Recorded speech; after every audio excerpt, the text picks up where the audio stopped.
Hello, and welcome to the design breakdown of 2018 Freshman Engineering Design Days Free Expression Flyer Hovercraft Project. My name's Meredith Patterson, and I'm the team manager. My name is Miles Grogan, and I'm the team designer. My name is Joseph Santangelo, and I'm the team builder. My name is Tate Nisley, and I'm the team reporter, and we are The Hover Lads. Our design process started with research to decide the optimal design, so here is some background on the hovercraft. The hovercraft is an amphibious vehicle that utilizes an air cushion to levitate. The first use of an air cushion similar to the hovercraft was designed by Swedish scientist Emanuel Swedenborg in 1716. This invention, however, was never constructed due to technological limitations that existed at the time. Over a century later, in the 1870s, British engineer Sir Robert Thornycroft filed a patent for a ship hull with a concavity at the bottom that could trap air and create a cushion underneath. Although the first production of a vehicle to utilize an air cushion wasn't developed until 1954 by British engineer Dr. Christopher Cockerell, Cockerell tweaked Thornycroft's design in order to allow for more air pressure to flow beneath the vehicle. Another major milestone in hovercraft history occurred in 1959 when British engineer C.H. Latimer Needham invented the skirt for the hovercraft.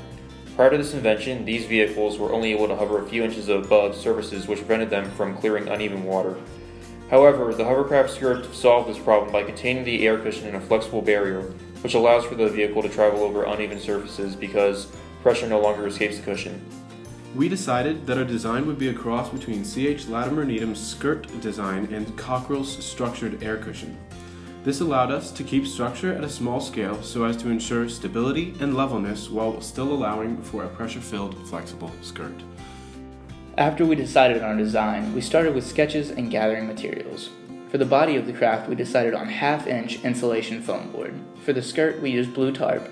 For the propulsion, we used a modified microdrone. And for the lift, we used a modified RC helicopter.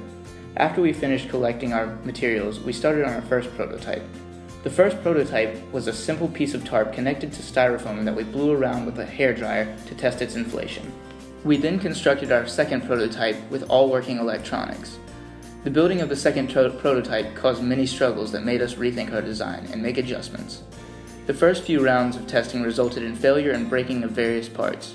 We first struggled with the skirt stability due to a lack of structure in the skirt. We soon decided to fold the skirt into a more square base to strengthen the edges. Later, a thrust motor stopped working due to a break in the wire too close to the motor to repair. We replaced it with a stronger motor, but that meant we had to replace the motor on the opposite side as well to even the thrust. Our final touches before FED included decoration, as our craft was inspired by the Free Expression Tunnel. Also, since our design uses 2 controllers, we decided on 2 teammates who steered well in unison. After much practice, we were confident in our final design would perform successfully. When FED arrived, our craft performed fairly well. We came in 4th place with a time of about 7 seconds to cross the table. Our final score came out to 195 points, and we received an honorable mention. We are fairly happy with the outcome, although if we were to redo the project, we would have liked to have put larger motors on the back of the craft. This would have allowed us to move faster and possibly have more control. The only issue with increasing the motor size is that our small budget of $40 may not have been able to provide for larger motors. We also would have liked to have had more practice steering our craft before FED Day.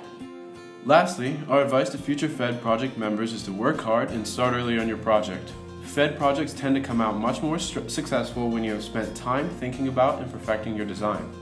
Also, remember to test as early as possible because things will go wrong. This project is much less stressful and taxing if you are finished early and are confident in your final project. As part of NC State's engineering department, it's always important to think and do.